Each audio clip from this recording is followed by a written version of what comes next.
After dealing with all of these variables, which were quite technical, I get a call from the father, and he said, "There's no effing way I'm going to do this effing sale." And he said, "David, forget it. It's not for sale. Forget about it. I'm done." I said, "What?" He said, "My attorney wants $100,000 to review all this effing paperwork that this buyer is providing. I'm done. It's over." Wow. So then what did you do?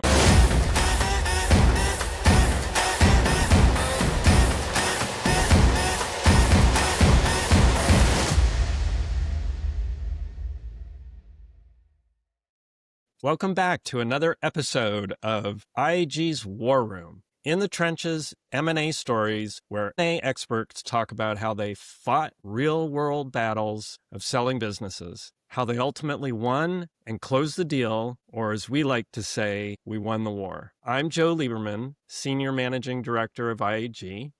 Our guest today is David Michaelson, Senior M&A Advisor of IAG. Today's segment is called The Curmudgeon. It's a good one. So let's go to war.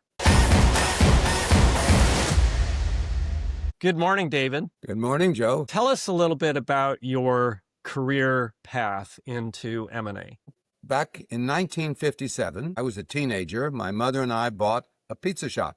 So that was my first effort in being a business owner. And from there, I ran the business and subsequently was working for a lot of corporations. And I found that my real interest was in buying and selling businesses. So I bought my next business. And over the last 30-some years, I've been involved with IAG in helping buyers and sellers successfully navigate. I also got an MBA, but the real advantage, of course, is the experience of many decades. Okay. How did you weave your way into IAG? Well, the former president of IAG was one of my friends, and we were in business together, and he convinced me to join the company back in the 90s.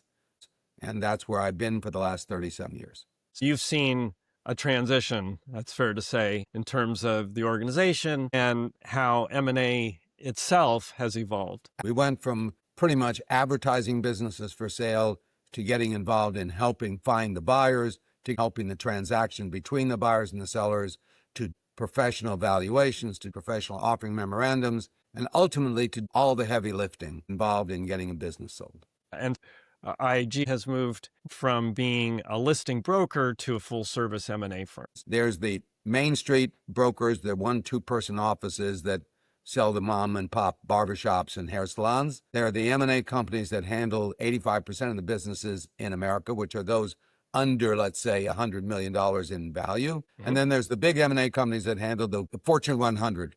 We have become one of the stars in that middle group. I call them the big balance sheet firms. Okay, so today's story we've titled The Curmudgeon. Why don't we just get started?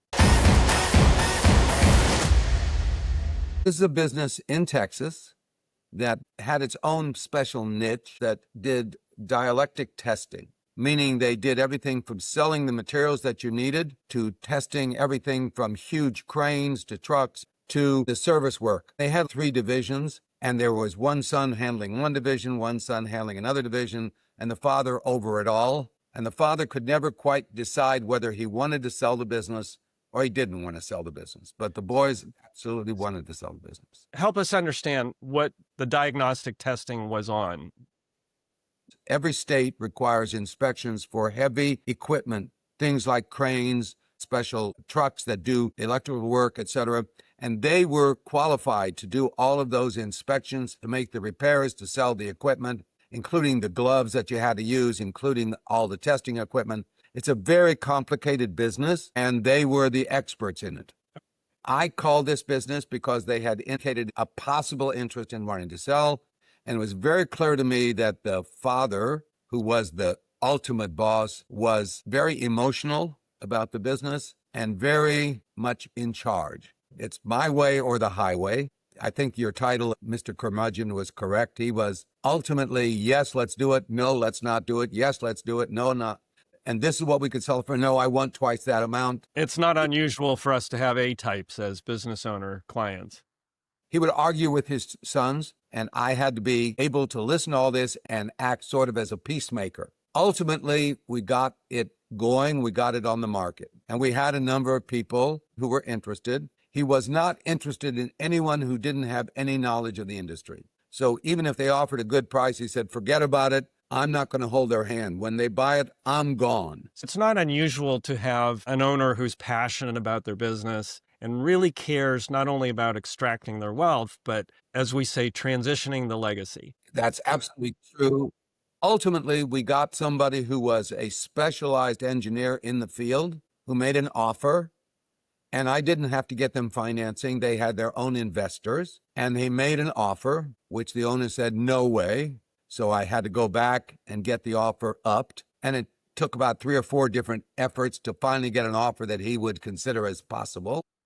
Was there something unique about the structure that he didn't like, or was it the total amount? It was how he wanted to change the name, or how he wanted to combine the 3 different entities, because he wanted to buy the building, but maybe make changes to it. Anything he wanted to change didn't rest well with that owner. So there were 3 entities. There was one that sold the products, retail. It was a store for all those specialized products. Another was the testing division that could go out internationally or nationally and test equipment. And the third was the Texas division that just did it within a certain radius. And they were all separate LLCs.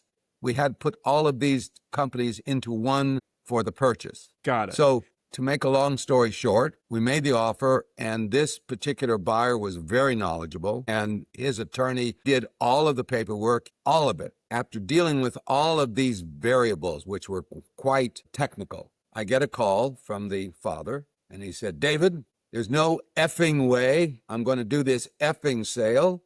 Forget about it. I'm done. I said, what?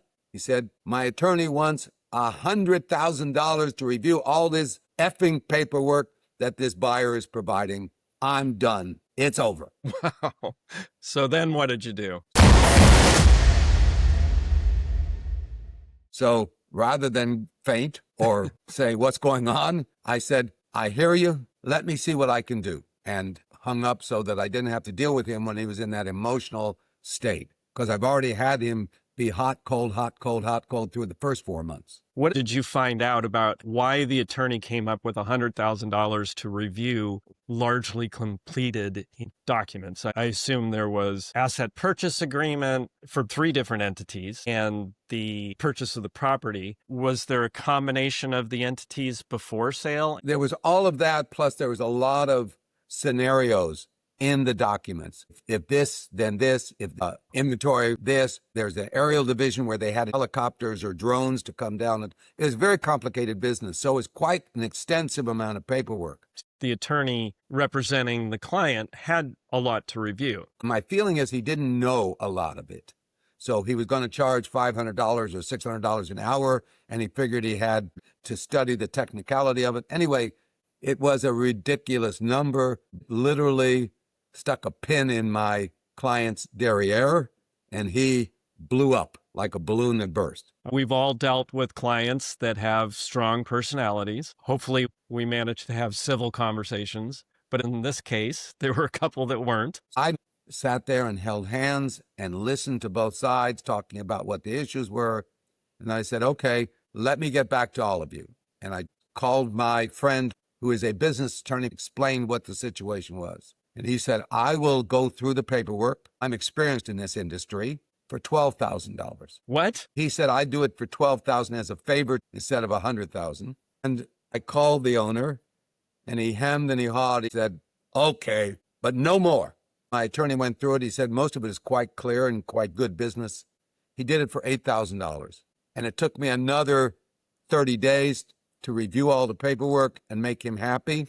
Finally, we got it closed and signed, and it relieved me a great deal, but he was probably the most challenging buyer I've run across in my 35 years of doing this, in the sense that he was an absolute yes or an absolute no, and it could change every minute. Did he ever say thank you? Not at all. He refused to write a review for me as well. He was too busy. At least he's consistent. Tell us how we find the right third-party trusted advisors, because at some point we bring in other parties like attorneys or CPAs or specialists. It's our word on the line. It's as if we are providing that service. I couldn't agree more. And IIG has done a terrific job of creating strategic partners, weeded out so they only have ones that have nothing but 5-star reviews. We know who the lawyers are, who don't charge, give good advice, and we don't have any complaints and get the job done. We have the tax people who give them good tax advice, don't charge except for a percentage of what they save. We have the people who give them advice on how to increase the value of their business. Over the years, there's been a lot of effort by IIG to get those kind of relationships so that we have that available to our clients as needed. And that's not available in these little 1-2-man houses. And the big houses charge big bucks to provide that, but they're often employees, and that's not necessarily always in the best interest of the seller or the buyer. As transaction specialists in this really unique world of M&A, it's important for us to have great relationships with people that we can trust, so that when we bring them into the fold, it becomes a very coherent process and obviously affordable for our clients. It sounds like in this case, there was really not much you could do to make it a happy environment for your client, but it was very Ultimately, effective. he got the money. I'm sure it made him happy in that respect. But I think that what you're saying is true. In addition, we have to be almost counselors who can listen and understand where someone's coming from so that we don't immediately respond. We hear what they're saying. We can understand the reason for what they're saying so we can address it in a way that's not threatening and overcomes the problem, because that's the real secret of a qualified M&A advisor.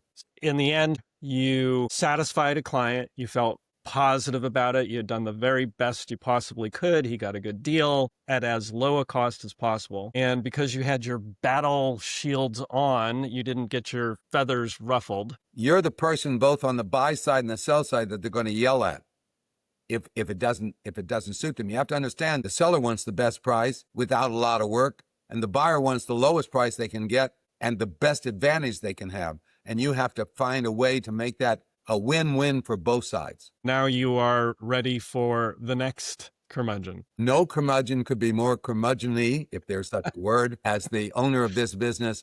But if it doesn't kill you, it makes you stronger. All right. Well, thanks very much. This is a great story, and we'll look forward to the next. Thank you very much, Joe.